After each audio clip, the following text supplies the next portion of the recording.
الحمد لله رب العالمين والصلاة والسلام على سيدنا محمد سيد الأولين والآخرين وعلى آله وأصحابه أجمعين. أما بعد فأعوذ بالله من الشيطان الرجيم. بسم الله الرحمن الرحيم. أمن هو قانت آناء الليل ساجدا وقائما يحذر الآخرة ويرجو رحمة ربه قل هل يستوي الذين يعلمون والذين لا يعلمون إنما يتذكر أولو الألباب. سبحان ربك رب العزة عما يصفون وسلام على المرسلين والحمد لله رب العالمين. اللهم صل على سيدنا محمد وعلى آل سيدنا محمد وبارك وسلم. اللهم صل على سيدنا محمد وعلى آل سيدنا محمد وبارك وسلم. اللهم صل على سيدنا محمد وعلى آل سيدنا محمد وبارك وسلم.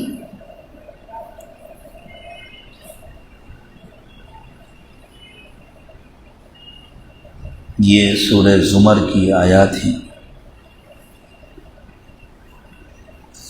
اور اس آیت میں اللہ تعالیٰ نے ایک نہایت اہم بات کا اعلان فرمایا سوال کے انداز میں. فرمایا قل هل يستوي الذين يعلمون والذين لا يعلمون. اے نبی صلی اللہ علیہ وسلم، آپ ارشاد فرمائیے کہ کیا علم والے اور وہ جن کے پاس علم نہیں ہے دونوں برابر؟ انما یتذکر اولو الالباب. جو عقل مند ہیں وہی نصیحتوں سے فائدہ اٹھاتے ہیں. یہاں قرآن پاک نے کن لوگوں کو علم والا کہا ہے اور کن لوگوں کے بارے میں فرمایا کہ ان کے پاس علم نہیں ہے، وہ علم سے محروم ہے. یہ ہے اصل میں سمجھنے کی بات. یہاں قرآن نے علم والا صرف ان لوگوں کو نہیں کہا جنہوں نے کچھ الفاظ پڑھ لیے، کچھ کتابیں پڑھ لی، کچھ مضامین پڑھ لیے، چاہے وہ دنیا کا علم ہو یا دین کا علم ہو. قرآن پاک نے علم والا ان لوگوں کو کہا جو علم کے نتیجے میں اللہ سے ڈرتے ہیں، جو علم کے نتیجے میں اللہ سے محبت کرتے ہیں، جو علم کے نتیجے میں اللہ کو یاد کرتے ہیں، جو کثرت سے اللہ کی عبادت کرتے ہیں، اور جو صرف اور صرف اللہ ہی کی بندگی کرتے ہیں، اللہ کے ساتھ کسی اور کو شریک نہیں کرتے. ان کو قرآن نے علم والا کہا ہے. اور جس کے اندر یہ صفات نہ ہوں، اس کے پاس چاہے جتنی بڑی بڑی سندیں ہوں، چاہے جتنی بڑی بڑی ڈگریاں ہوں، قرآن نے اس شخص کو جاہل کہا ہے. اس مضمون کی تفصیل میں جانے سے پہلے اور جو اس کا پچھلا مضمون ہے، جو اس سے پہلے کی آیات کریمہ ہیں، ان پر مزید روشنی ڈالنے سے پہلے اسی سلسلے کی ایک دوسری مثال عرض کر رہا ہوں. حضرت یوسف علیہ السلام نے اپنے بھائیوں سے ایک سوال کیا تھا. جب حضرت یوسف علیہ السلام مصر کے حکمراں بن چکے تھے اور اس وقت وہ مصر کے وزیر اعظم ہو گئے تھے، مصر کے بادشاہ کے بعد حضرت یوسف علیہ السلام کی سب سے بڑی شخصیت تھی. بادشاہ کے انتقال کے بعد تو پھر وہ خود بادشاہ بھی ہو گئے تھے. اور جب ایک بار بھائی آئے، دوبارہ آئے، اور جب تیسری مرتبہ آئے، اور اللہ نے بھی ان کے کیے کہ ان کو بھرپور سزا دے دی تھی. جو جان بوجھ کر اللہ کی نافرمانی کرتا ہے نا، ڈٹائی کے ساتھ جان بوجھ کر جو اللہ کی نافرمانی کرتا ہے، اللہ نے فرمایا اللہ اس کو دنیا میں ذلیل ضرور کرتے، چاہے اس کے جتنے اثرات ہوں، چاہے اس کے پاس جتنی دولت ہو، چاہے جتنی طاقت ہو. کچھ نہ کچھ ایسے اسباب اللہ تعالیٰ پیدا کر دیتے ہیں کہ وہ دنیا میں ذلیل ہوتا ہے، آخرت کا عذاب بعد میں. سَيُصِيبُ الَّذِينَ أَجْرَمُوا صَغَارٌ عِندَ اللَّهِ وَعَذَابٌ شَدِيدٌ بِمَا كَانُوا يَمْكُرُونَ. جو لوگ جان بوجھ کر ڈھٹائی کے ساتھ اللہ کی نافرمانی کرتے ہیں، اللہ کی طرف سے ان کو ضرور ذلیل کیا جاتا ہے، ان کی عزت خاک میں ملا دی جاتی ہے. تو حضرت یوسف کے بھائیوں نے تو جان بوجھ کر اللہ کی نافرمانی کی تھی نا، انہیں پتا تھا کہ ہم غلط کر رہے ہیں. اور یہ حضرت یوسف کے جو بھائی تھے وہ اپنے زمانے میں اس وقت کے سب سے بڑے علماء تھے. یہ حضرت یعقوب علیہ السلام کے بیٹے تھے، حضرت یعقوب علیہ السلام کے شاگرد تھے. حضرت ابراہیم اور حضرت اسحاق اور حضرت یعقوب علیہ السلام کے علوم کے وارث تھے. جاہل لوگ نہیں تھے، ہمارے عرف کے مطابق یہ سب پڑھے لکھے لوگ تھے. لیکن بس شیطان نے دل میں حسد ڈال دیا تھا، اور وہ یوں چاہتے تھے کہ ابا کی جیسی توجہ میں پہلے ملتی تھی ایسی اب بھی ملے. والد کی یہ تمنا تھی کہ اللہ تعالیٰ نے جو نبوت کی نعمت مجھے عطا فرمائی ہے، میرے باپ کو بھی عطا فرمائی تھی، میرے دادا کو بھی عطا فرمائی تھی. ان کے والد کے دادا تھے سیدنا ابراہیم علیہ السلام، ان کے والد تھے حضرت اسحاق علیہ السلام. تو ان کی تمنا یہ تھی کہ یہ نعمت آئندہ بھی میری نسل میں جاری رہے. انہیں اپنے ان بیٹوں میں اس کے آثار نہیں نظر آتے تھے. وہ بیٹے نیک تھے، باپ کا کہنا مانتے تھے، باپ سے محبت کرتے تھے، باپ کی خدمت کرتے تھے، لیکن ان میں یہ آثار نہیں نظر آتے تھے کہ ان میں سے کسی کو نبوت ملے. اور حضرت یعقوب علیہ السلام کے دل پر اس کا غم رہا کرتا تھا. جب حضرت یوسف علیہ السلام کی پیدائش ہوئی اور حضرت یوسف تھوڑے سے بڑے ہوئے تو حضرت یعقوب کو لگا کہ شاید اس بچے کو اللہ نے نبوت کے لیے منتخب کیا. اور پھر حضرت یوسف علیہ السلام نے وہ خواب دیکھا جس کو اللہ تعالیٰ نے سورہ یوسف میں بالکل ابتدا میں ذکر فرمایا. تو حضرت یعقوب کو یقین ہو گیا کہ میرے اس بچے کو نبوت ملے گی. تو اب حضرت یعقوب کی توجہ اپنے اس بچے کی طرف کیسی ہوگی؟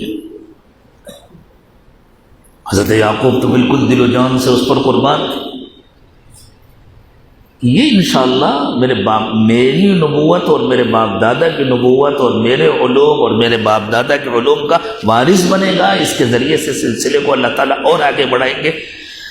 بس وہ جو غیر معمولی توجہ تھی محبت بھری حضرت یوسف کی طرف، وہ بھائیوں سے برداشت نہیں ہوئی اور شیطان نے ان کے دلوں میں حسد ڈال دی.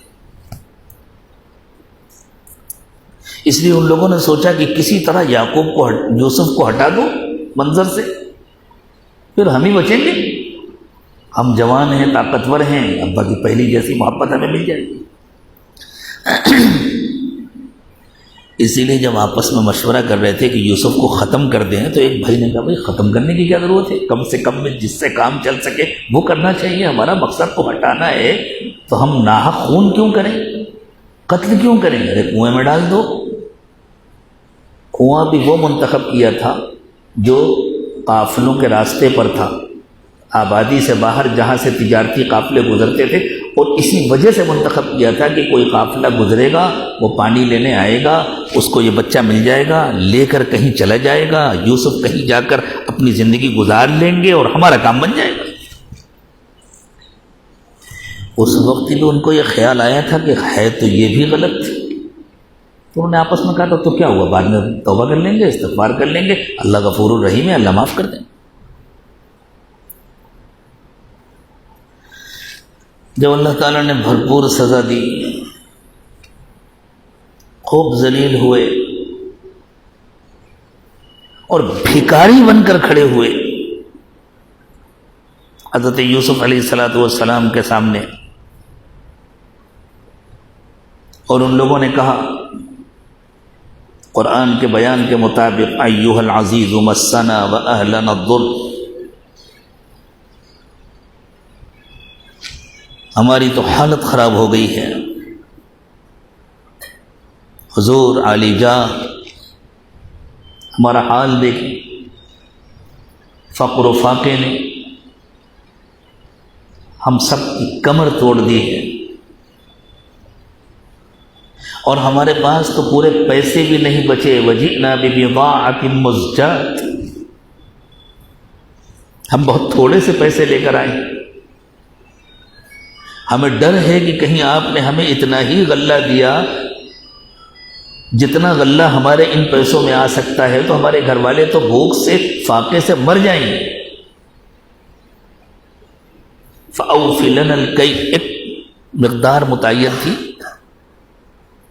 کہ ایک فرد کو اتنے دن کے لیے اتنا غلہ ملا کرے گا، جیسے ایک زمانے میں حکومت کی طرف سے کنٹرول سسٹم تھا، کسی بھی ملک میں جو ایمرجنسی کے حالات ہوتے ہیں تو گورنمنٹ کی طرف سے سارا نظام اپنے ہاتھ میں لے لیا جاتا ہے اور کنٹرول سسٹم ہو جاتا ہے کہ اس قیمت میں ایک فرد کو اتنا غلہ ملے گا، اتنا چاول ملے گا، اتنی دال ملے گی، اتنا فلاں ملے گا، ایسے ہی کنٹرول سسٹم کر دیا گیا تھا۔ تو ان لوگوں نے درخواست کی کہ حضور پیسے تو ہمارے پاس پورے ہیں نہیں، فَأَوْفِ لَنَا الْكَيْلَ، لیکن ہماری درخواست یہ ہے کہ ہمیں غلہ آپ پورا دلا دیجئے، وَتَصَدَّقْ عَلَيْنَا، صدقہ سمجھ کے دے دیجئے، اتنے دن میں ہمارا تجربہ ہے کہ آپ بہت نیک ہیں، آپ کا دل بہت بڑا ہے، ان اللہ یجزی المتصدقین، صدقہ کرنے والوں کو اللہ بدلہ دیتے ہیں، ہم تو آپ کو قیمت نہیں دے سکیں گے لیکن اللہ آپ کو بدلہ دیں گے۔ حضرت یوسف علیہ السلام نے تو اپنے بھائیوں کو پہلی مرتبہ پہچان لیا تھا، حضرت یوسف سے برداشت نہیں ہو سکا، انہیں پتا تھا کہ اللہ کی طرف سے ان کو سزا مل رہی ہے، لیکن برداشت نہیں ہو سکا، میرے بھائی، میرے باپ کی اولاد مجھ سے صدقہ مانگ رہے۔ وقت آ گیا کہ حضرت یوسف پردہ ہٹا دیں، لیکن اس موقع پر سیدنا یوسف علیہ السلام نے جو فرمایا مجھے اصل میں وہ سنانا ہے۔ حضرت یوسف نے ارشاد فرمایا هل علمتم ما فعلتم بيوسف واخيه اذ انتم جاهلون، تمہیں یاد ہے کہ تم نے جہالت میں یوسف اور اس کے بھائی کے ساتھ کیا کیا تھا؟ یوسف اور ان کے دوسرے سگے بھائی حضرت بنیامین، تو حضرت یوسف کہہ رہے تم نے جہالت میں کیا کیا تھا، جبکہ وہ سب علماء تھے۔ تو سند ہونے کے باوجود، پڑھا لکھا ہونے کے باوجود، جو اللہ سے نہیں ڈرتا، جو اللہ کا کہنا نہیں مانتا،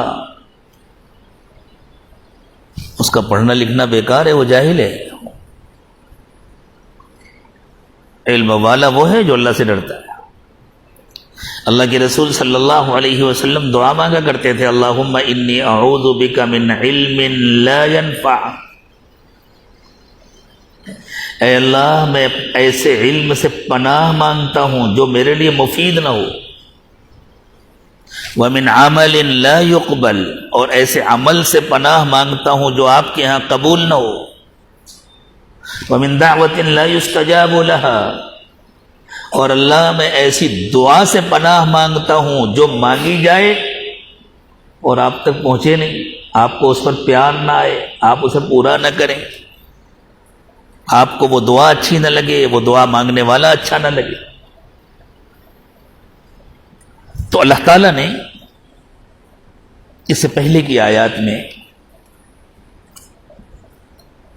آیات تھوڑی سی زیادہ ہیں لیکن بات تبھی سمجھ میں آئے گی جب پورا مضمون سامنے آ جائے۔ میں بہت اختصار کے ساتھ، بہت کم سے کم الفاظ میں، کچھ زیادہ تشریح کیے بغیر آیات کا مفہوم عرض کرتا ہوں، جہاں ضرورت ہوگی تو ہلکی پھلکی تشریح کر دی جائے گی۔ ایک کردار ذکر فرمایا ہے اللہ تعالیٰ نے، اور یہ بات ذہن میں رکھیے گا کہ سورہ زمر مکہ مکرمہ کے ابتدائی دور میں نازل ہوئی تھی، جب اللہ کے نبی صلی اللہ علیہ وسلم کی اور صحابہ کرام کی خوب مخالفت ہو رہی تھی اور مشرکین کے پاس طاقت تھی۔ اسی لیے اس صورت میں اللہ تعالیٰ نے ایمان والوں کو اشارہ دیا ہے کہ اللہ کی زمین بہت کشادہ ہے، اگر یہ لوگ مکے میں رہ کر کے تمہیں اللہ کی عبادت نہیں کرنے دیتے تو نکلو مکے سے باہر، جہاں موقع ملے وہاں جا کر عبادت کرو۔ پھر صحابہ کرام نے حبشہ کی طرف ہجرت کی، ایک بار ہجرت کی، دوسری مرتبہ ہجرت کی۔ حضرت ابوبکر صدیق رضی اللہ تعالی عنہ ہجرت کے ارادے سے باہر نکلے، پھر ابن الدغنہ نے ان کو روکا، اور پھر بعد میں اللہ کے نبی صلی اللہ علیہ وسلم کے اشارے پر حضرات صحابہ کرام نے آہستہ آہستہ مدینے کی طرف ہجرت شروع کی، اور پھر خود رسول اکرم صلی اللہ علیہ وسلم نے ہجرت فرمائی۔ اور اخیر میں اللہ تعالیٰ نے ماننے والوں اور نہ ماننے والوں کا انجام بھی ذکر فرمایا ہے۔ وسیق الذین اتقوا ربهم الی الجنۃ زمرا وسیق الذین کفروا الی جہنم زمرا، کہ جو اللہ کے نافرمان ہیں انہیں مختلف ٹولیوں میں جہنم کی طرف لے جایا جائے گا، اور جو اللہ سے ڈرنے والے ہیں ان کے مقابلے میں صرف ایمان والا نہیں کہا، جو اللہ سے ڈرنے والے ہیں ان کو مختلف ٹولیوں کی شکل میں جنت کی طرف لے جایا جائے گا۔ مکے والے بنیادی طور پر اللہ کو مانتے تھے، اور یہ بھی مانتے تھے کہ اس کائنات کو پیدا کرنے والا رب ایک ہے، ہم سب کو مارنے اور جلانے والا رب ایک ہے، یہ مانتے تھے، اس لیے کہ وہ اولاد تھے حضرت اسماعیل اور حضرت ابراہیم۔ چور دروازے سے ان کے ہاں بت پرستی آ گئی، وہ یوں سمجھتے تھے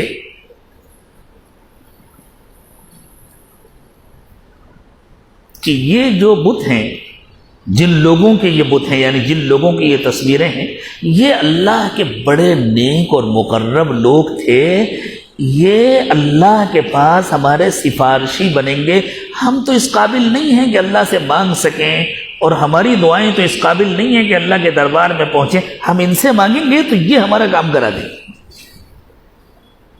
وہ یہ اللہ تعالیٰ کی کیبنٹ کے منسٹر لوگ ہیں، ان سے کرا دیں۔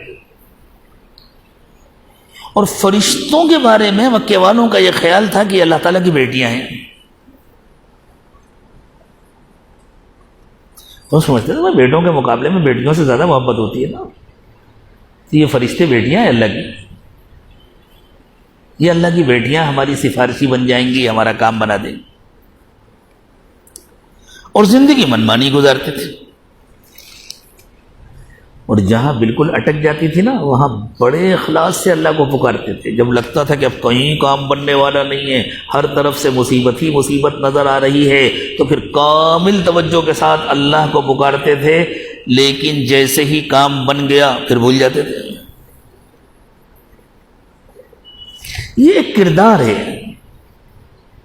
اللہ اس کردار سے ہم سب کی حفاظت۔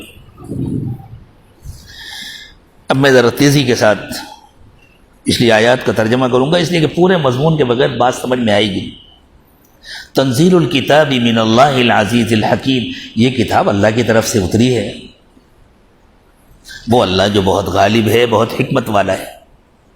انا انزلنا الیک الکتاب بالحق، اے پیارے محمد صلی اللہ علیہ وسلم، ہم نے آپ کو جو کتاب دی ہے وہ برحق ہے۔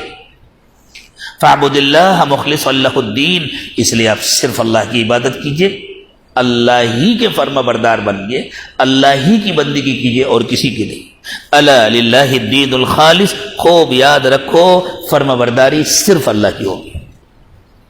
عبادت صرف اللہ کی ہوگی. والذین اتخذوا من دونه اولیاء ما نعبدهم الا لیقربونا الی اللہ زلفا، اور وہ لوگ جنہوں نے اللہ کو چھوڑ کر دوسروں کو دوست بنا لیا ہے، اور وہ یوں کہتے ہیں کہ ہم ان کی عبادت تو اس لیے کرتے ہیں کہ یہ ہم کو اللہ کے قریب کر دیں گے.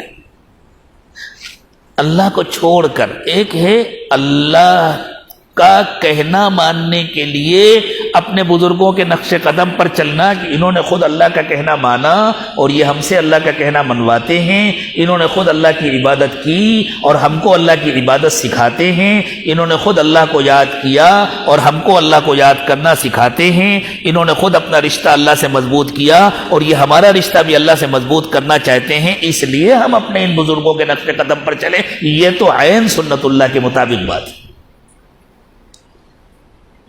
لیکن اللہ کی بندگی چھوڑ کر دوسروں کی بندگی کرنا، دوسروں کا سجدہ کرنا، دوسروں کو پکارنا اور یہ سمجھنا کہ یہ اللہ سے ہم کو قریب کر دیں گے. ان اللہ یحکم بینہم فیما ہم فیہ یختلفون، یہ جن باتوں میں اختلاف کرتے ہیں ان کا فیصلہ اللہ کریں گے. ان اللہ لا یہدی من هو کاذب کفار، یہ جھوٹے اور ناشکرے لوگ ہیں اور کسی جھوٹے اور ناشکرے کو اللہ سیدھا راستہ نہیں دکھاتے. دنیا میں مشرکین کا حال عجیب تھا. کسی نے فرشتوں کو اللہ کی بیٹیاں کہا، کسی نے حضرت عیسیٰ کو اللہ کا بیٹا کہا، کسی نے حضرت عزیر کو اللہ کا بیٹا کہا، کسی نے کسی اور کو اللہ کا بیٹا کہا، پورا خاندان اللہ تعالیٰ کا بنا لیا. تو فرمایا لو اراد اللہ ان یتخذ ولدا، اگر اللہ کو اولاد کی ہی ضرورت ہوتی، لاصطفى مما يخلق ما یشاء، تو اللہ اپنی مخلوق میں سے جس کو چاہتے منتخب کر لیتے. سبحانہ، لیکن اللہ کی ذات پاک ہے، اللہ کو کسی اولاد کی ضرورت نہیں ہے. انسان کو اولاد کی ضرورت کیوں ہوتی ہے؟ تاکہ میرے بعد میری نسل باقی رہے. اللہ کو تھوڑی کبھی مرنا ہے.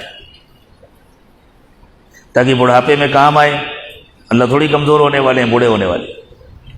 ہاتھ بٹائے، اللہ کمزور تھوڑی ہے کہ اللہ کو ہاتھ بٹانے کی ضرورت ہے. ہاں، بہت سی خدمات پر اللہ تعالیٰ نے اپنے بہت سارے بندوں کو مقرر کیا ہوا ہے، بہت سی خدمات کے لیے فرشتوں کو مقرر کیا ہوا ہے، بہت سی خدمات کے لیے اللہ تعالیٰ اپنے منتخب بندوں کو انسانوں میں سے متعین فرماتے ہیں. لیکن وہ اللہ تعالیٰ کی حکمت ہوتی ہے. اللہ کسی کے محتاج نہیں ہے اور اللہ کسی کے سامنے مجبور نہیں ہے. سبحانہ، اللہ کی ذات پاک ہے، اس میں کوئی عیب نہیں، کوئی کمزوری نہیں. هو اللہ الواحد القہار، وہ اللہ اکیلا ہے، بہت غالب ہے. یہ جو اللہ تعالیٰ کی صفت ہے نا القہار، یہ بہت عجیب شان کی صفت ہے. درمیان میں رک کر میں عرض کر دوں، اگر کوئی اللہ کی اس صفت سے اللہ کو کثرت سے یاد کیا کرے، تقوی کے ساتھ اللہ کا کہنا مانتے ہوئے، اور کثرت سے یا قہارو پڑھا کرے، کم از کم 1100 مرتبہ روزانہ پڑھے، اور چلتے پھرتے یا قہارو یا قہارو یا قہارو کثرت سے پڑھے. لیکن شرط ہے تقوی کے ساتھ، نمازوں کی پابندی کر کے، گناہوں سے بچتے ہوئے، تو اس کے عجیب و غریب نتائج نظر آئیں گے. وہ دشمنوں سے محفوظ رہے گا، جادوگروں سے محفوظ رہے گا، جناتوں کے شرور و فتن سے محفوظ رہے گا، حاسدین کے حسد سے انشاءاللہ محفوظ رہے گا. عجیب نتائج اس کو نظر آئیں. هو اللہ الواحد القہار، وہ اللہ اکیلا ہے، بہت غالب ہے. خلق السماوات والارض بالحق، اس نے زمین اور آسمان کو بالکل درست طریقے پر پیدا کیا. یکور اللیل علی النہار، وہ رات کو دن پر لپیٹ دیتا ہے.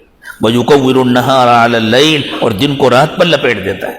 وَسَخَّرَ الشَّمْسَ وَالْقَمَرَ، اور اس نے چاند و سورج کو کام پر لگایا ہوا ہے. كُلٌّ يَجْرِي لِأَجَلٍ مُّسَمًّى، سب ایک متعین مدت تک کے لیے چل رہے ہیں. یعنی جب تک اللہ چاہتے ہیں اس وقت تک یہ چل رہے ہیں، چکر لگا رہے ہیں. جب اللہ چاہیں گے ختم ہو جائیں گے. أَلَا هُوَ الْعَزِيزُ الْغَفَّارُ، خوب یاد رکھو وہی غالب ہے، وہی معاف کرنے والا ہے. اشارہ کیا جا رہا ہے ابھی بھی آ جاؤ، معاف کر دیں گے. توبہ کر لو، قبول کر لیں گے. بھگائیں گے نہیں، رد نہیں کریں گے، لیکن چل کر آنا پڑے گا. تم خلقکم من نفس واحدہ، انسان سے کہا جا رہا ہے. جب انسان طاقتور ہو جاتا ہے، جوان ہو جاتا ہے، کچھ 4 پیسے کما لیتا ہے، 4 لوگوں میں اس کی عزت ہو جاتی ہے، پتہ نہیں اپنے کو کیا سمجھنے لگتا ہے. اللہ فرماتے ہیں ذرا اپنی حقیقت پر غور کرو. خلقکم من نفس واحدہ، تم سب کو اللہ نے ایک جان سے پیدا کیا ہے. وہ ایک جان حضرت آدم علیہ الصلوۃ والسلام، اور حضرت آدم کو اللہ نے مٹی سے بنایا تھا. ثم جعل منها زوجها، پھر اسی سے اللہ نے اس کا جوڑا بنایا حضرت حوا. حضرت حوا کو اللہ تعالیٰ نے حضرت آدم علیہ الصلوۃ والسلام کے جسم سے پیدا کیا. بعض لوگوں کو بڑی شرم آتی ہے یہ بات کہنے سے کہ حضرت حوا حضرت آدم کے جسم سے پیدا ہوئی، اور وہ یہ سمجھتے ہیں کہ اس میں تو عورت کی توہین ہے. یوں کہا جائے کہ عورت مرد کے جسم سے پیدا ہوئی. دنیا کے سارے مرد عورت کے جسم سے پیدا ہوئے، مرد کی تو توہین ہوئی نہیں. مرد کے جسم سے تو صرف ایک عورت پیدا ہوئی، حضرت حوا، اور عورت کے جسم سے سارے مرد پیدا ہوئے ہیں سوائے حضرت آدم کے. حضرت آدم کے علاوہ دنیا میں جتنے مرد ہیں سب عورت کے جسم سے پیدا ہوئے. حضرت آدم کو اللہ تعالیٰ نے ڈائریکٹ بنایا، تو ایک مرد کو اللہ نے مستثنا کر دیا، ایک عورت کو اللہ نے مستثنا کر دیا. ایک مرد ایسا ہے جو عورت کے جسم سے نہیں پیدا ہوا، ایک عورت ایسی ہے جو مرد کے جسم سے پیدا ہوئی. باقی سارے مرد، حتیٰ کہ حضرت عیسیٰ علیہ الصلوۃ والسلام جو بغیر باپ کے پیدا ہوئے، وہ بھی اپنی ماں کے پیٹ سے پیدا ہوئے، ماں کے جسم سے پیدا ہوئے. تو مرد کی تو توہین ہوتی نہیں. تو پھر اگر یہ مان لیا جائے، قرآن کا یہ بیان مان لیا جائے کہ حضرت حوا حضرت آدم کے جسم سے پیدا ہوئی، تو اس میں کون سی بے عزتی کی بات ہے؟ اللہ جو چاہتے ہیں کرتے. وَأَنزَلَ لَكُم مِّنَ الْأَنْعَامِ ثَمَانِيَةَ أَزْوَاج، اور پھر دیکھو تمہارے لیے اللہ تعالیٰ نے کیسے کیسے انتظام کیے. بے جان چیزوں میں تو کیے، جاندار چیزوں میں کیے. تمہارے لیے اللہ نے 8 جوڑے بنائے.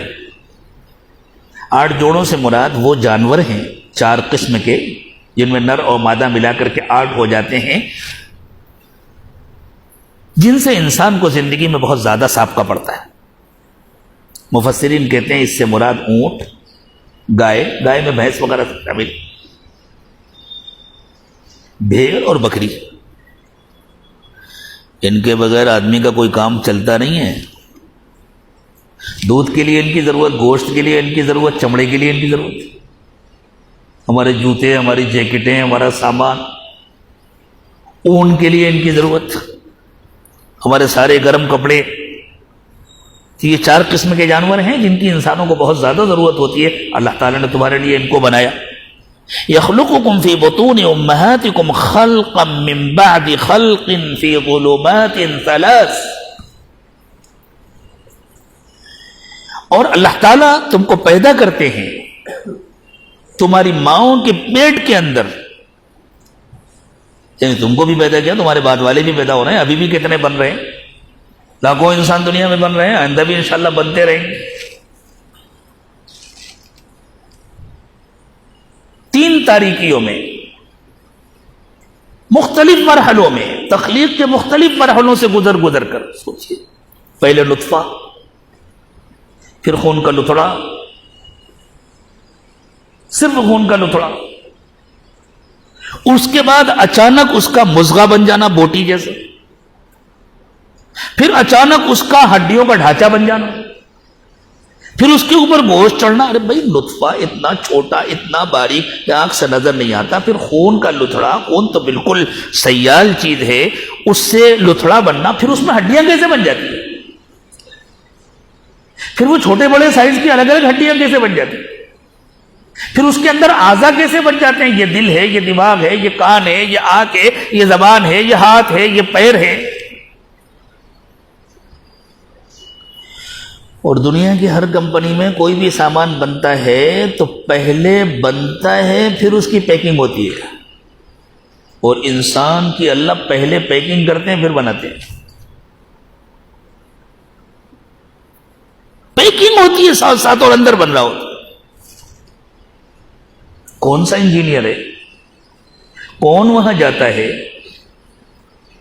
ایک ناف کی نالی کے ذریعے سے جو خون داخل ہو رہا ہے اسی سے اندر سب کچھ بن رہا ہے. کون جا کر بتلا رہا ہے اتنا حصہ دل کے لیے، اتنا حصہ دماغ کے لیے، اتنا کان کے لیے، اتنا آنکھ کے لیے. اور سب کی بناوٹ الگ، سب کے انداز الگ، سب کی خصوصیات الگ، سب کی صفات الگ، سب کے سائز الگ، اور سب کچھ بن رہے ہیں.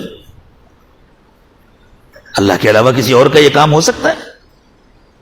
ذالکم اللہ ربکم، یہ ہے اللہ، یہی تمہارا رب ہے، یہی تم کو پیدا کرنے والا ہے، یہی تم کو پالنے والا ہے، یہی تم کو سب کچھ دینے والا ہے.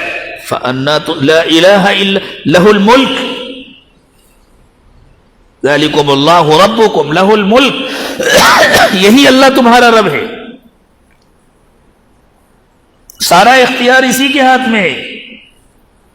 لا الہ الا ہو، اس کے سوا دوسرا کوئی معبود نہیں ہے. فَأَنَّا تُصْرَفُونَ، کہاں بھٹک رہے ہو، کہاں ادھر ادھر جا رہے ہو.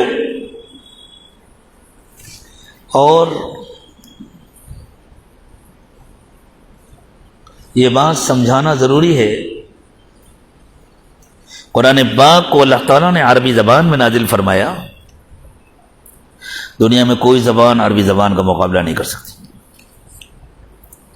اور بڑا سے بڑا دنیا کا علامہ جس نے دنیا کی کسی بھی زبان میں قرآن کا ترجمہ پڑھا ہو، جب تک وہ عربی زبان سے گہری واقفیت نہ رکھتا ہو وہ قرآن کو سمجھ ہی نہیں سکتا، بس کام چل جاتا ہے. اور اس زمانے کے زیادہ تر مجتہدین ایسے ہیں جو قرآن کو قرآن کی زبان میں نہ پڑھ سکتے ہیں نہ وہ زبان کو بول سکتے ہیں اور مجتہد بنے پھرتے ہیں.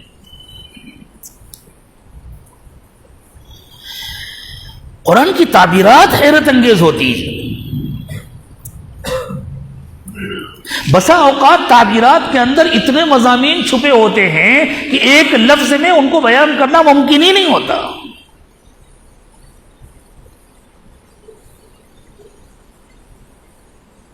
اس لیے بہت ضروری ہے، بہت ضروری ہے. جو اللہ کی معرفت چاہتا ہے، جو اللہ کی محبت چاہتا ہے، جو اللہ کو پہچاننا چاہتا ہے، ضروری ہے کہ تھوڑا سا وقت نکالے، تھوڑی سی محنت کرے، چاہے بڑی عمر ہو. اللہ کا فضل ہے، اللہ تعالیٰ نے بڑی عمر والوں کا بھی انتظام کرا دیا ہے، ان کے لیے بھی انتظام کرایا ہے، آن لائن انتظامات ہیں. لیکن وہ قرآن کی اپنی زبان میں قرآن کو پڑھنے کی کوشش کریں. اور ایسا نہیں ہے کہ قرآن کو اس کی زبان میں پڑھنے کی کوشش کریں گے تو وہ اس قابل ہو جائیں گے کہ بس قرآن سے مکمل تفسیر کر لیں اور پورا سمجھ لیں، لیکن کم از کم اس قابل تو ہو جائیں گے کہ ان کو بتلایا جائے کہ بھائی دیکھو یہ لفظ ہے، اس کے اندر اتنی وسعت ہے، اس کے اندر اتنے معانی ہیں، اس وجہ سے اس میں یہ مضامین چھپے ہوئے ہیں. تو کم از کم اتنی بات جب کوئی بڑا سمجھائے گا تو سمجھ تو سکیں گے. یہاں قرآن پاک نے جو لفظ استعمال کیا فَأَنَّا تُصْرَفُونَ، جس کو ہم آسانی کے ساتھ کہہ دیتے ہیں کہ تم کہاں بھٹک رہے ہو، اصل میں اس لفظ کے معنی ہے تمہیں کہاں بھٹکایا جا رہا ہے. یہ فعل مجہول ہے، اس کا فاعل مذکور نہیں ہے، لیکن کوئی فاعل ہے. جو فعل مجہول ہوتا ہے اس کا کوئی فاعل ہوتا ہے، اگرچہ قرآن نے اس کو ذکر نہیں کیا.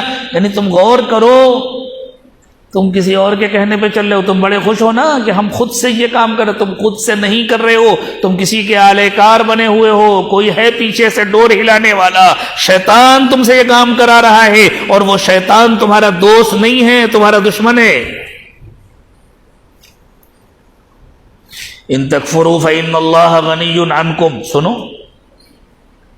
تمہیں نہ ماننے کا شوق ہے نا، تمہیں انکار کرنے کا شوق. یہ لفظ کفر بھی بڑا عجیب ہے.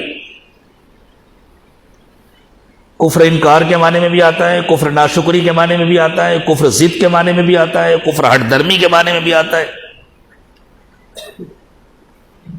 اب کوئی بھی ترجمہ کرے گا تو کسی ایک لفظ سے کرے گا نا.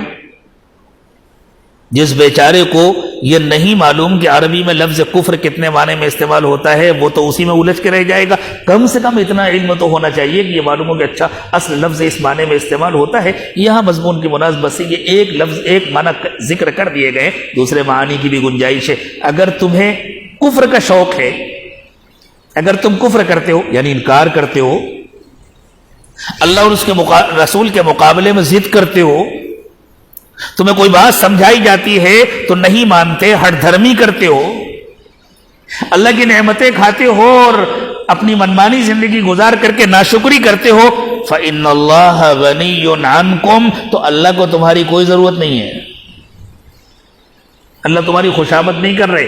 کہنا مانو گے تو اپنا بھلا کرو گے, اپنا فائدہ کرو گے, اللہ کا کوئی فائدہ نہیں ہوگا, اللہ کو تمہاری کوئی ضرورت نہیں ہے.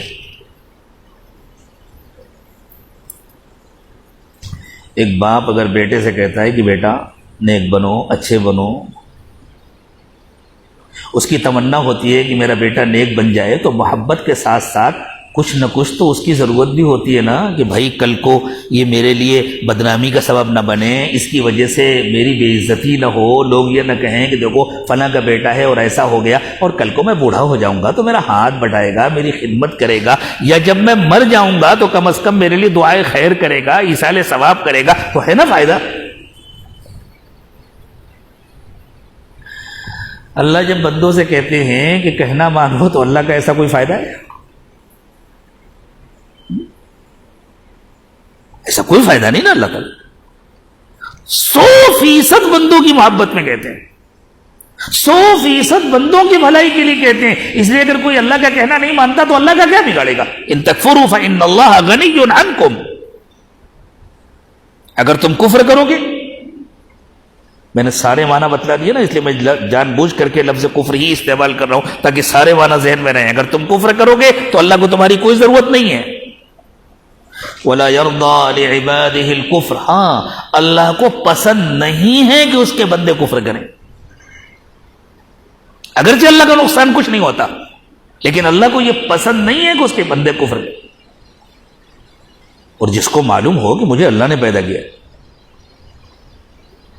نہ پیدا کرنا چاہتے تو میں کچھ نہیں کر سکتا تھا, نہ میرے ابا کچھ کر سکتے تھے, نہ میری اماں کچھ کر سکتی تھی, نہ ڈاکٹر کچھ کر سکتے تھے, نہ میرے خاندان والے کچھ کر سکتے تھے.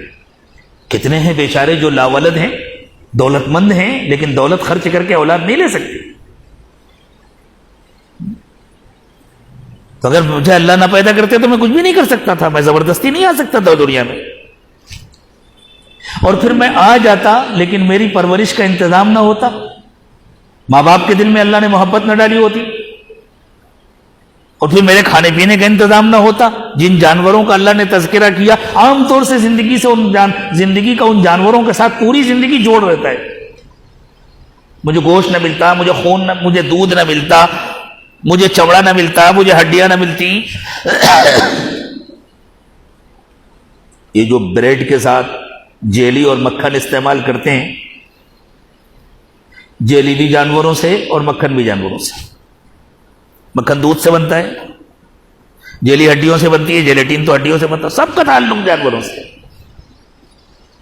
تو اگر اللہ تعالیٰ نے یہ سارے انتظامات نہ کیے ہوتے, سردی کے زمانے میں گرم کپڑے پہننے کے لیے ہم کو اون والے جانور نہ دیے ہوتے, تو ہمارا تو جینا دوبھر ہو جاتا. تو جس کو اس بات کا علم ہے وہ تو اللہ کو خوش کرنے کی کوشش کرے گا. تو اللہ کہہ رہے ہیں ہاں تم اگر ناشکری کرو گے, کفر کرو گے, تو میرا نقصان کچھ نہیں ہوگا, تم اپنا ہی نقصان کرو گے. لیکن ایک جو مومن بندہ ہے نا, اللہ سے محبت کرنے والا, اس کو اس کی فکر نہیں ہوتی میرا کیا نقصان ہوگا. اس کو اللہ میں اگر یہ غلطی کروں گا تو میرے اللہ ناراض ہو جائیں گے. وہ اللہ کی ناراضگی برداشت نہیں کر سکتا. میرے اللہ کی پسند یہ ہے کہ میں شکر گزار بنوں. ولا يرضى لعباده الكفر, اور اللہ کو اپنے بندوں کے لیے کفر پسند نہیں ہے. وان تشکروا يرضه لكم, اور اگر تم شکر گزار بنو گے, شکر گزاری میں ایمان بھی داخل ہے, شکر گزاری میں اعمال بھی داخل ہے, شکر گزاری میں اللہ کی یاد بھی داخل ہے, اللہ کی عبادت بھی داخل ہے, اللہ کی اطاعت بھی داخل ہے, پوری زندگی اللہ کی مرضی کے مطابق گزارنا, تو اللہ کو تمہارے لیے یہ پسند ہے. وَلَا تَزِرُ وَازِرَةٌ وِزْرَ أُخْرَى, اور دیکھو کوئی کسی اور کا بوجھ نہیں اٹھائے گا. ایک باپ ہے, وہ پوری کوشش کر رہا ہے کہ میرا بیٹا اچھا بن جائے, نیک بن جائے. اس نے اگر اپنی پوری کوشش کر لی تو اس کی باز پرس نہیں ہوگی, اس کی پکڑ نہیں ہوگی. اب اگر بیٹا اچھا نہیں بنتا تو پھر اس کا گناہ باپ کو تھوڑی ہوگا, اسے اپنا گناہ خود بھگتنا پڑے گا. وَلَا تَزِرُ وَازِرَةٌ وِزْرَ أُخْرَى, کوئی اور کسی کا بوجھ نہیں اٹھائے گا. ثُمَّ إِلَىٰ رَبِّكُمْ مَرْجِعُكُمْ, پھر تم سب کو اپنے رب کے پاس واپس آنا ہے. اس نے پیدا کر کے چھوڑ نہیں دیا. فَيُنَبِّئُكُمْ بِمَا كُنتُمْ تَعْمَلُونَ, پھر وہ تمہیں بتلائے گا کہ تم دنیا میں کیا کرتے تھے.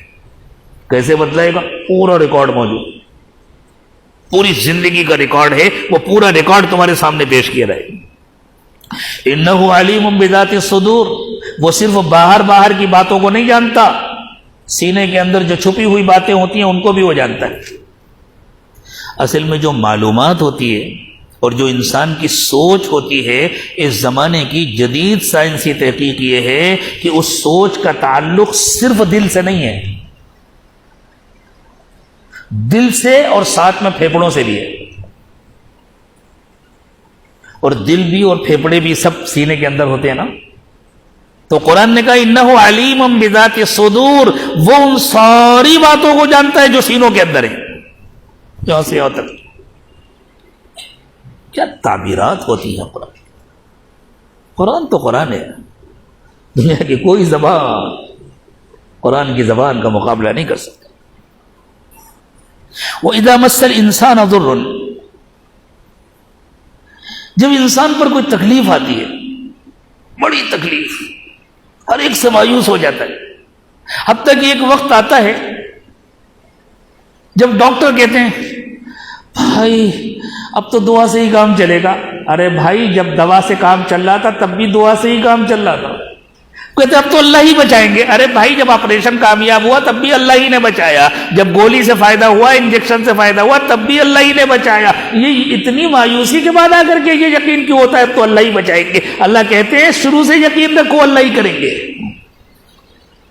کھانا کھایا، پیٹ بھرا تو اللہ نے بھرا، لقمے نے نہیں بھرا، روٹی نے نہیں بھرا، چاول نے نہیں بھرا، اللہ نے بھرا۔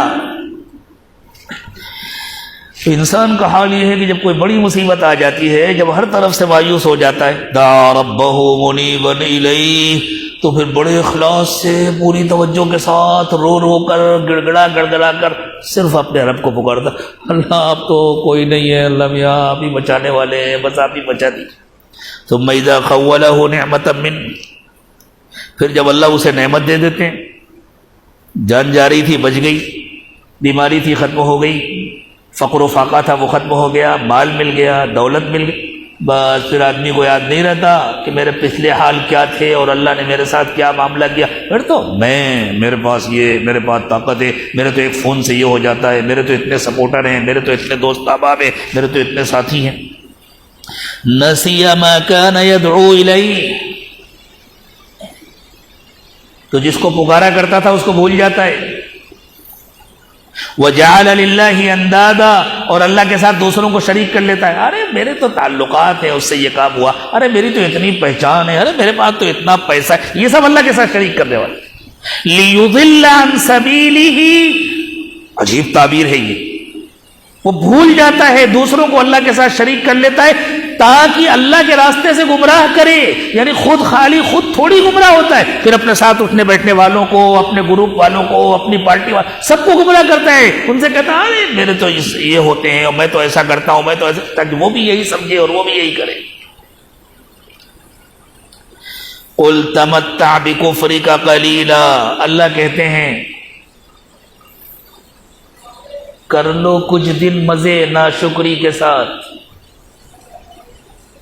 ہم بھی چاہتے ہیں تمہارا پورا ریکارڈ تیار ہو جائے، اس لیے ہم ڈھیل دیتے ہیں، کر لو کچھ دن مزے ناشکری کے ساتھ۔ انک من اصحاب النار، تمہیں جہنم میں جانا ہے۔ انجام بتلا دیا اس کردار کا۔ اللہ کہتے ہیں اگر یہ کردار پسند نہیں ہے تو اب دیکھو ایک دوسرا کردار۔ دوسرا کردار کیا ہے؟ امن هو قانت آناء اللیل ساجدا وقائما، ایک طرف یہ لوگ ہیں اور دوسری طرف اللہ کا وہ بندہ ہے، یعنی ایسے بندے جو رات کی تنہائیوں میں اللہ کو یاد کرتے ہیں، کبھی کھڑے ہیں کبھی سجدے میں ہیں، یحذر الآخرہ، آخرت سے ڈرتے ہیں، تنہائی میں بھی اللہ کی نافرمانی کی ہمت نہیں ہوتی، رات کی تنہائی ہے، وہ چاہے تو گناہ میں گزارے، نافرمانی میں گزارے، وہ چاہے تو پوری رات صرف مزے میں گزارے، نیند میں گزارے، تھوڑی دیر سوتے ہیں۔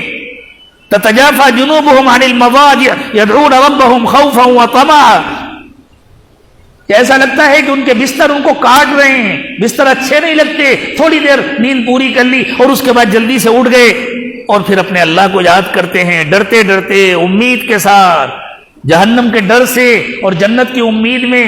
اللہ کے خوف سے اور اللہ کی رحمت کی امید میں کہ اللہ تعالیٰ اپنی پکڑ سے بچا دیں، اپنے عذاب سے بچا دیں اور اللہ ہم سے راضی ہو جائیں. تو امن ہوا قانت آناء اللیل ساجدا وقائما، وہ لوگ اچھے ہیں جن کا پہلے تذکرہ ہوا، یا یہ بندہ اچھا ہے جو رات کی تنہائیوں میں کبھی سجدے میں کبھی قیام میں اللہ کی عبادت میں گزارتا ہے. یحذر الآخرہ، وہ آخرت سے ڈرتا ہے. ویرجو رحمت ربہ، اور اللہ کی رحمت کی امید رکھتا ہے. قل هل يستوي الذين يعلمون والذين لا يعلمون، اے نبی صلی اللہ علیہ وسلم پوچھئے ان سے، کیا جاننے والے اور نہ جاننے والے دونوں برابر ہیں؟ اس تناظر میں سمجھیے کہ اللہ نے جاننے والا کس کو کہا، نہ جاننے والا کس کو کہا. اللہ ہم سب کو علم نافع عطا فرمائے. اللہ ہم کو ایسا جاننے والا بنائے کہ ہمارا علم ہمارے دل میں اللہ کا اتنا خوف پیدا کر دے کہ ہمارے لیے اللہ کی نافرمانی سے بچنا آسان ہو جائے. ہمارا علم ہمارے دل میں اللہ کی اتنی محبت پیدا کر دے کہ صرف یہ معلوم ہو جائے کہ یہ چیز اللہ پسند نہیں کرتے تو بس اس کے بعد ہمیں اس سے نفرت ہو جائے کہ اللہ پسند نہیں کرتے تو ہمیں بھی پسند نہیں ہے. ہمارا علم ہمارے دل میں اللہ سے اتنا تعلق قائم کر دے کہ رات کی تنہائیوں میں ہم چپکے چپکے اپنے اللہ کو یاد کریں، کبھی رکوع کریں، کبھی قیام کریں، کبھی سجدہ کریں، آنسو بہائیں، اللہ سے مانگیں، اللہ کو پکاریں اور اللہ کو ہم پر پیار آ جائے. اور پھر اللہ تعالیٰ ہمیں دنیا کی تکلیفوں سے بھی بچا دیں، آخرت کی تکلیفوں سے بھی بچا دیں، اور اللہ اپنے نیک و مقبول بندوں میں ہمیں شامل فرما دیں. اللہ فرماتے ہیں یہ باتیں جن کے سمجھ میں آ جائے وہی عقل مند ہیں. انما یتذکر اولو الالباب. ہاں ماشاء اللہ، خوب پیسے کمانے والی عقل تو ہے ہمارے پاس، خوب دنیا میں عزت کمانے والی عقل تو ہے، اللہ کا کہنا ماننے والی عقل آئے گی تو اللہ ہمیں عقل مند مانیں گے. انما یتذکر اولو الالباب، جو عقل مند ہیں وہی نصیحت سے فائدہ اٹھاتے ہیں، وہی نصیحت حاصل کرتے. اللہ تعالیٰ مجھے بھی علم نافع عطا فرمائے، آپ کو بھی علم نافع عطا فرمائے. نافرمانیوں سے اللہ تعالیٰ میری بھی حفاظت فرمائے، آپ کی بھی حفاظت فرمائے، کفر سے حفاظت فرمائے، شرک سے حفاظت فرمائے. اللہ اپنا تعلق نصیب فرمائے، اپنی یاد کی توفیق عطا فرمائے. خوب اللہ کو یاد کرے، خوب اللہ کو یاد کرے اور جان بوجھ کر اللہ کی نافرمانی نہ کرے. کچھ حالات ایسے ہوتے ہیں، بعض وقت ایسا ہوتا ہے حکومتیں مجبور کر دیتی ہیں، ایسی پالیسی بناتی ہیں کہ ان سے بچنے کے لیے انسان کو کچھ کرنا پڑ گیا، دل نہیں چاہ رہا ہے تو شاید اللہ تعالیٰ کی معافی مل جائے. لیکن بس ضد کرنا، نافرمانی کرنا، منمانی زندگی گزارنا اور اس پر تعویلیں کرنا اور اپنی مرضی کی زندگی گزارنا، یہ خطرے کا راستہ ہے. اللہ اس خطرے سے ہماری حفاظت فرمائے. تو عام طور سے یہ جملہ زبانوں پر رہتا ہے، هل يستوي الذين يعلمون والذين لا يعلمون. دل چاہا کہ ذرا اس کا پورا پس منظر سامنے آ جائے تاکہ پتہ چلے کہ قرآن نے علم والا کس کو کہا ہے اور علم سے محروم کس کو کہا ہے. ایسی محرومی سے اللہ ہم سب کی حفاظت فرمائے، علم نافع اور عمل صالح نصیب فرمائے. وآخر دعوانا ان الحمد للہ رب العالمین. کیونکہ بہت دنوں کے بعد مجلس ہو رہی ہے، اس لیے جو لوگ سلسلے میں داخل ہونا چاہتے ہیں یا جو پہلے سے سلسلے میں داخل ہیں وہ اپنی بیعت کی تجدید کر لیں، اور جو سلسلے میں داخل ہونا چاہتے ہیں وہ سلسلے میں داخل ہونے کی نیت سے بیعت کے کلمات کو، توبہ اور بیعت کے کلمات کو ساتھ میں پڑھ لیں. بسم اللہ الرحمن الرحیم. لا الہ الا اللہ محمد الرسول اللہ صلی اللہ علیہ وسلم. آمنت باللہ وملائکتہ وکتبہ ورسلہ والیوم الآخر والقدر خیرہ وشرہ من اللہ تعالی والبعث بعد الموت. آمنت باللہ کما ہوا باسمائہ وصفاتہ وقبلت جمیع احکامہ. اشہد ان لا الہ الا اللہ واشہد ان محمدا عبدہ ورسولہ. استغفر اللہ ربی من کل ذنب واتوب الیہ برحمتک یا ارحم الراحمین. اللہ تعالیٰ اس توبہ کو قبول فرمائے، ٹوٹنے سے اس کی حفاظت فرمائے. معمولات کی خوب پابندی کریں، صبح و شام کی تسبیحات، قرآن پاک کی تلاوت، دل میں ہر وقت اللہ کا دھیان، اور روزانہ کم از کم 20 منٹ صبح اور 20 منٹ شام پابندی کے ساتھ مراقبہ کریں. جب 20 منٹ بیٹھنا آسان ہو جائے تو پھر تھوڑا تھوڑا بڑھانے کی کوشش کریں. جتنا وقت بڑھے گا انشاءاللہ اتنا فائدہ ہوگا، لیکن شروع میں 20 منٹ سے شروع کریں. اور اس کا طریقہ یہ، شیطان روکے گا، پریشان کرے گا، ادھر ادھر کے خیالات ڈالے گا۔ اس کا طریقہ آج کل آسان ہے، سب کے پاس لگ بھگ موبائل رہتا ہے اور ہر موبائل میں ٹائمر ہوتا ہے، 20 منٹ سیٹ کر دیجئے، پلٹ کے رکھ دیجئے اور طے کر لیجئے، چاہے شیطان جتنے وسوسے ڈالے، چاہے جتنے خیالات لائے، میں جب تک ٹائمر بجے گا نہیں آنکھ نہیں کھولوں گا، بیٹھا رہوں گا۔ اللہ کو پیار آ جائے گا، اللہ کی رحمت متوجہ ہوگی، میرا بندہ میری محبت میں بیٹھا رہتا ہے، شیطان کا مقابلہ کرتا ہے، اور شیطان بھی دیکھے گا بھائی فائدہ کیا ہوا، ہم روک تو پا نہیں رہے اس کو، تو پھر وہ جہاں اس کا مال نہ بکے نا اس بازار میں وہ زیادہ نہیں رکتا، وہ اپنا دھندا کرتا ہے نفع والا، چھوڑتا ہے چھوڑو اس کو، اور بہت ہیں ان کو پکڑو، بس اللہ کرے کہ ہمیں وہ چھوڑ دے، ہم سے مایوس ہو جائے، وہ یہ سمجھ لے کہ اور بہت ہیں ان کی طرف جائے۔ اللہ سب کی حفاظت فرمائے، لیکن پہلے تو ہمارا اپنا مسئلہ ہے، اللہ ہم سب کی حفاظت، اور کم از کم مہینے میں ایک مرتبہ اپنے حالات کی اپنے شیخ کو اطلاع کریں، تقوی کی زندگی گزاریں، گناہوں سے بچنے کی پوری کوشش کریں، حتی الامکان کوشش کریں، اللہ کی نافرمانی نہ ہونے پائے، اور کبھی غلطی سے ہو گئی فوراً توبہ کریں، اللہ سے معافی مانگیں، اور پھر اس کی برکت دیکھیں۔ زندگی ہر چیز میں برکت نظر آئے گی انشاءاللہ، روزی میں بھی برکت ہوگی، گھر کے ماحول میں بھی برکت ہوگی، تعلقات میں بھی برکت ہوگی، صحت میں بھی برکت ہوگی انشاءاللہ، ہر چیز برکت کا تعلق پوری زندگی سے، پھر برکت ہی برکت ہوگی۔ اس کے ساتھ ساتھ اور جو الگ سے ضرورتیں ہوتی ہیں، الگ سے مسائل ہوتے ہیں، جب انسان اللہ کو یاد کرتا ہے، اللہ سے دل لگاتا ہے، تو اور جو دوسرے مسائل ہوتے ہیں، جیسی ضرورت ہوتی ہے اس کے اعتبار سے اس کو اور بھی کچھ ذکر کے طریقے بتلا دیے جاتے ہیں، جیسے ابھی میں نے یا قہارو پڑھنے کا طریقہ بتلایا، اور کسی کی ضرورت ہوگی انشاءاللہ اس کو الگ سے کچھ بتلا دیا جائے گا، لیکن ان وظائف سے فائدہ اسی کو ہوتا ہے جو تقوی کی زندگی گزارتا ہے، جو کہنا مانتا ہے۔ جو تقوی کی زندگی نہیں گزارتا اس کو فائدہ نہیں ہوتا، اس کا حال ایسا ہوتا ہے جیسے گھڑے میں نیچے سوراخ ہے، اوپر سے پانی بھر رہا ہے، نیچے سے بہتا جا رہا ہے، جمع ہی نہیں ہوگا۔ تھوڑی دیر مراقبہ کر لیں، پھر دعا کریں گے انشاءاللہ۔ آنکھیں بند کر لیں، سر کو جھکا لیں، دنیا اور دنیا میں جو کچھ بھی ہے ان سب سے ہٹ کٹ کر اللہ کی یاد میں کھو جائیں، اور یہ نیت کریں کہ اللہ کی رحمت آ رہی ہے، میرے دل میں سما رہی ہے، میرے دل سے گناہوں کو دھو رہی ہے، اور میرا دل کہہ رہا ہے اللہ اللہ اللہ۔ زبان سے اللہ اللہ نہ کہیں، بس یہ نیت کریں کہ دل اللہ اللہ کہہ رہا ہے، میں سن رہا ہوں۔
لا الہ الا اللہ محمد رسول اللہ۔ دعا فرمانے سبحان ربی العلی العلی الوہاب، اللہم صلی علی سیدنا محمد وعلی آل سیدنا محمد وبارک وسلم۔ ربنا ظلمنا انفسنا وان لم تغفر لنا وترحمنا لنکونن من الخاسرین۔ پروردگار عالم، ہم آپ کے عاجز اور کمزور بندے ہیں، اللہ ہم ہر قسم کے کفر سے، شرک سے، نفاق سے ہماری حفاظت فرمائیے، اللہ منمانی زندگی گزارنے سے ہماری حفاظت فرمائیے، اللہ اب تک زندگی میں جو نافرمانیاں ہو چکی، جتنی ہم منمانی کر چکے، اللہ سب کو معاف فرما دیجیے، اللہ ہماری توبہ قبول فرما لیجیے، اللہ معاف فرما دیجیے، اللہ آئندہ اپنی مرضی کی زندگی گزارنے کی توفیق عطا فرمائیے، اللہ قیامت کے دن کی ذلت سے، رسوائی سے ہماری حفاظت فرمائیے، اللہ دنیا میں بھی ذلیل ہونے سے ہماری حفاظت فرمائیے، اللہ دنیا میں ذلیل ہونے سے ہماری حفاظت فرمائیے، اللہ اب تک جو نافرمانیاں ہو گئیں اللہ ان کی وجہ سے ہمیں ذلیل نہ کریے، اللہ تعالیٰ اے اللہ ہمیں دنیا میں بھی عزت سے رکھیے، آخرت میں ہمیں بھی عزت عطا فرمائیے، اپنی نافرمانیوں سے ہماری حفاظت فرمائیے، اللہ بری زندگی سے، بری موت سے، برے انجام سے حفاظت فرمائیے، اچھی زندگی، اچھی موت، اچھا انجام نصیب فرمائیے، اللہ ہمارے سینوں کو اپنی محبت سے بھر دیجئے، ہمارے دلوں کو اپنی یاد سے آباد فرما دیجئے، اللہ دلوں کو روشن کر دیجئے، دلوں کو منور کر دیجئے، اللہ دلوں کی سختی سے حفاظت فرمائیے، دلوں کی تاریکی سے حفاظت فرمائیے۔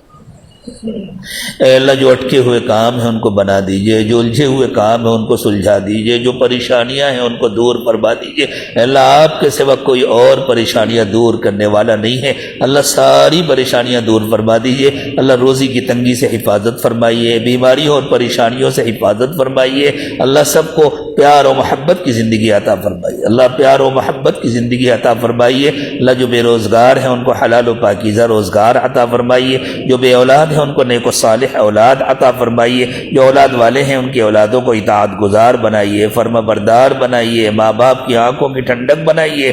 اللہ جو بچے اور بچیاں شادی کی عمروں کو پہنچ گئے ہیں ان کے لیے اچھے اور مناسب رشتوں کا انتظام فرمائیے، ان کو خوشیوں بھری زندگیاں عطا فرمائیے۔ جن بچوں بچیوں کے رشتے ہو چکے ہیں اللہ ان کی زندگیوں کو بھی خوشیوں سے بھر دیجیے، اللہ دین دنیا کی بھلائیوں سے مالا مال فرمائیے، اللہ ہر وقت اپنی یاد نصیب فرمائیے، اپنا دھیان نصیب فرمائیے، اللہ پوری زندگی اپنی یاد میں گزارنے کی توفیق عطا فرمائیے۔ اور اللہ جب اس دنیا سے واپسی ہو اس وقت زبان پر آپ کا نام ہو، اللہ زبان پر آپ کا نام ہو، آپ کی یاد ہو، آپ کے نبی صلی اللہ علیہ وسلم کا زندگی میں طریقہ ہو، اللہ بابرکت زندگی اور بابرکت موت نصیب فرمائیے، اچھا انجام نصیب فرمائیے، اپنی رضا اور اپنی خوشنودی نصیب فرمائیے۔ ربنا تقبل منا انك انت السميع العليم وتب علينا انك انت التواب الرحيم سبحان ربك رب العزة عما يصفون وسلام على المرسلين والحمد لله رب العالمين۔